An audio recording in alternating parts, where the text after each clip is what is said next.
اللهم صل على سيدنا محمد وعلى آل سيدنا محمد وبارك وسلم۔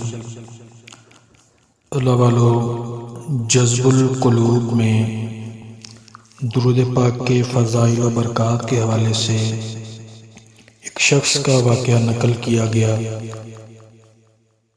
کہ کسی شخص نے کسی دوست سے 3000 دینار قرض لیا اور واپسی کی تاریخ مقرر ہو گئی، مگر ہوتا وہی ہے جو اللہ تعالیٰ کو منظور ہو۔ اس شخص کا کاروبار معطل ہو گیا اور وہ بالکل کنگال ہو کر رہ گیا۔ قرض خواہ نے تاریخ مقررہ پر پہنچ کر قرضہ کی واپسی کا تقاضا کیا، مطالبہ کیا۔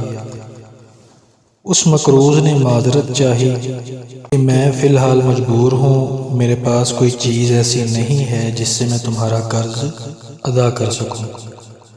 قرض خواہ نے قاضی کے ہاں دعویٰ دائر کر دیا۔ قاضی صاحب نے اس مقروض کو طلب کیا اور سماعت کے بعد اس مقروض کو 1 مہینے کی مہلت دی اور کہا کہ اس قرضے کی واپسی کا انتظام کرو۔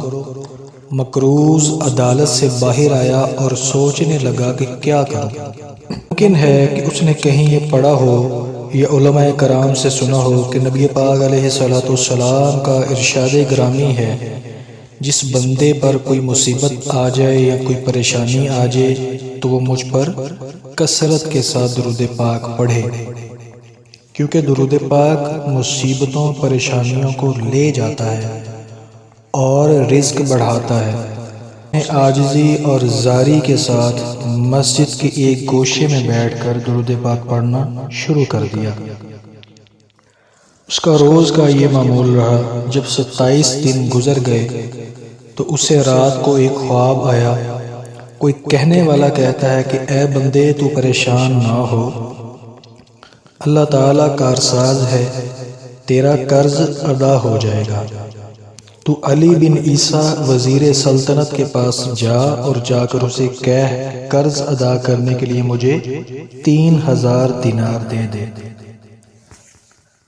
وہ قرض خواہ کہنے لگا، جب میں بیدار ہوا تو بڑا خوشحال تھا، پریشانی ختم ہو چکی تھی، لیکن اچانک مجھے یہ خیال آیا کہ اگر وزیر صاحب نے کوئی دلیل یا نشانی طلب کی تو میں کون سی دلیل پیش کروں گا یا کیا نشانی ان کو میں بتاؤں گا۔ وہ قرض خواہ دوسری رات سویا، قسمت پھر جاگ اٹھی، حضور علیہ السلام کی زیارت سے مشرف ہوا۔ حضور علیہ السلام نے بھی علی بن عیسیٰ کے پاس جانے کا حکم ارشاد فرمایا۔ پھر جب آنکھ کھلی تو خوشی کی انتہا نہ تھی۔ تیسری رات پھر امت کے غمخوار، کل نبیوں کے مختار صلی اللہ تعالیٰ علیہ وآلہ وسلم نے زیارت سے مشرف فرمایا اور پھر حکم فرمایا کہ وزیر علی بن عیسیٰ کے پاس چلے جاؤ اور اسے یہ فرمان سنا دو۔ تو اس قرض خواہ نے عرض کی، یا رسول اللہ صلی اللہ علیہ وسلم، میں کوئی دلیل یا علامت چاہتا ہوں جو کہ اس ارشاد کی صداقت کی دلیل ہو۔ یہ سن کر حضور صلی اللہ تعالیٰ علیہ وآلہ وسلم نے میری عرض کی تحسین فرمائی اور فرمایا، اگر وزیر تجھ سے کوئی علامت دریافت کرے تو کہہ دینا، اس کی سچائی کی علامت یہ ہے کہ آپ نماز فجر کے بعد کسی کے ساتھ کلام کرنے سے پہلے 5000 درود پاک کا تحفہ بارگاہ رسالت مآب صلی اللہ علیہ وآلہ وسلم میں پیش کرتے ہو، جسے اللہ پاک اور کرامن کاتبین کے سوا کوئی نہیں جانتا۔ یہ فرما کر حضور علیہ السلام تشریف لے گئے۔ جب میں بیدار ہوا، وہ قرض خواہ کہتا ہے، نماز فجر کے بعد مسجد سے باہر قدم رکھا اور آج مہینہ پورا ہو چکا تھا۔ میں وزیر صاحب کی رہائش گاہ پر پہنچا اور وزیر صاحب سے سارا قصہ عرض کیا۔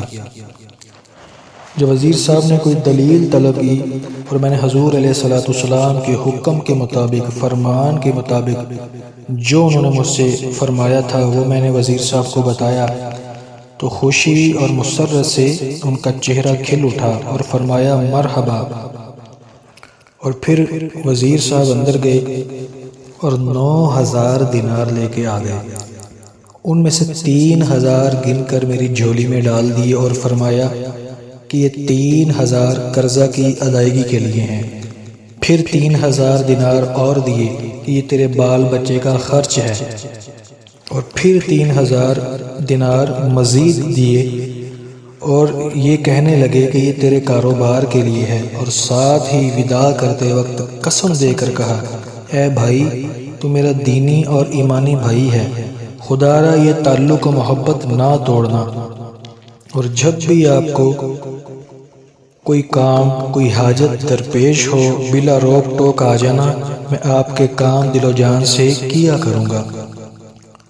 فرمایا کہ میں وہ رقم لے کے سیدھا قاضی صاحب کی عدالت میں پہنچ گیا، اور جب فریقین کو بلاوا ہوا تو میں قاضی صاحب کے ہاں پہنچا اور دیکھا کہ قرض خواہ مبہوت کھڑا ہے۔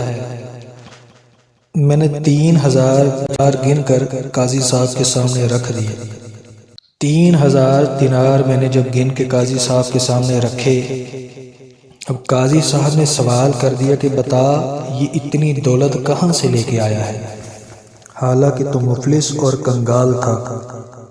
میں نے سارا واقعہ بیان کر دیا۔ قاضی صاحب یہ سن کر خاموشی سے اٹھ گئے اور گھر سے 3000 دینار لے کے آ گئے اور فرمایا ساری برکتیں وزیر صاحب ہی کیوں لوٹیں، میں بھی اسی سرکار دو عالم علیہ الصلوۃ والسلام کا امتی ہوں، غلام ہوں، تیرا یہ قرضہ میں ادا کرتا ہوں۔ جب صاحب دین یعنی قرض والے نے یہ ماجرا دیکھا تو وہ بولا کہ ساری رحمت تم لوگ ہی کیوں سمیٹ رہے ہو، میں بھی ان کی رحمت کا حقدار ہوں۔ یہ کہہ کر اس نے تحریر کر دیا کہ میں اس کا قرض اللہ اور نبی پاک علیہ الصلوۃ والسلام کی رضا کے لیے معاف کرتا ہوں۔ اور پھر مقروض نے قاضی صاحب سے کہا آپ کا شکریہ، لیجئے اپنی رقم سنبھال لیجئے۔ تو قاضی صاحب نے فرمایا اللہ تعالیٰ اور اس کے پیارے حبیب علیہ الصلوۃ والسلام کی محبت میں جو دینار لایا ہوں وہ واپس لینے کو ہرگز تیار نہیں ہوں، یہ آپ کے ہیں، آپ لے جائیں۔ تو میں 12000 دینار لے کر گھر آ گیا اور قرضہ بھی معاف ہو گیا۔ یہ ساری برکت، یہ ساری رحمتیں، یہ سارا کرم درود پاک کی بدولت ہے۔ اللہ والو، حضرت سیدنا بابا فرید الدین مسعود گنج شکر رحمۃ اللہ تعالی علیہ کی امی جان آپ رحمۃ اللہ تعالی علیہ فرماتی ہیں کہ مجھے جب بھی کوئی مشکل درپیش آئی، میں نے ادب کے ساتھ محبت کے ساتھ 500 مرتبہ درود پاک کا نذرانہ حضور علیہ الصلوۃ والسلام کی بارگاہ میں پیش کیا، اور پھر اس درود پاک کے وسیلے سے میں نے حضور علیہ الصلوۃ والسلام سے التجا کی کہ میرے حق میں اللہ پاک سے دعا فرمائیں کہ میری وہ مشکلیں حل فرما دے۔ اور آپ رحمۃ اللہ تعالی علیہ فرماتی ہیں کہ میرا یہی معمول رہا کہ جب بھی مجھے کوئی مشکل درپیش آتی میں اسی طرح 500 مرتبہ درود پاک پڑھ کر حضور علیہ الصلوۃ والسلام کی بارگاہ میں ہدیۃً پیش کرتی اور اس درود کے وسیلے سے دعا کرتی، اللہ پاک میری مشکلیں حل فرما دیتا۔ اللہ والو، آج بھی کوئی مشکل درپیش آئے، کوئی مسئلہ، کوئی پریشانی ہو تو حضور علیہ الصلوۃ والسلام کی رضا کے لیے، فقط حضور علیہ الصلوۃ والسلام کو راضی کرنے کے لیے آپ درود پاک پڑھیں، اور درود پاک حضور علیہ الصلوۃ والسلام کی رضا کے لیے پڑھ کر اللہ سے دعا مانگیں کہ یا اللہ یہ جو درود پاک ہم نے پڑھا ہے، یہ میں نے پڑھا ہے تیری توفیق سے پڑھا ہے، تیری عطا سے پڑھا ہے، اور حضور علیہ الصلوۃ والسلام کی رضا کے لیے پڑھا ہے، اس درود پاک کی برکت سے میرے معاملات کو درست فرما دے، میری پریشانیوں کو، میری مصیبتوں کو اپنی رحمت کے صدقے اور درود پاک کے صدقے دور فرما دے۔ اللہ پاک سے دعا ہے اللہ پاک ہمیں حضور علیہ الصلوۃ والسلام کی سچی اور کامل محبت میں ڈوب کر ادب کے ساتھ، اخلاص کے ساتھ درود پاک پڑھنے والا بنائے اور درود پاک کی دعوت دینے والا بنائے۔ ہو سکے تو ہر جمعرات اپنے گھروں میں اللہ پاک کی رضا اور حبیب علیہ الصلوۃ والسلام کی رضا کے لیے آدھا گھنٹہ درود شافیہ صغیر کی محفل سجائیں۔ اللہ پاک ہم سب کو مرتے دم تک حضور علیہ الصلوۃ والسلام کی عالی شان ذات پر ادب کے ساتھ درود پڑھنے والا بنائے اور تا دم مرگ آخری وقت میں بھی استقامت کے ساتھ کلمہ طیبہ اور درود و سلام پڑھتے ہوئے اس دنیا سے ایمان کے ساتھ ہمارا خاتمہ بالخیر فرمائے۔ اللہم صلی علی سیدنا محمد وعلی آل سیدنا محمد وبارک وسلم۔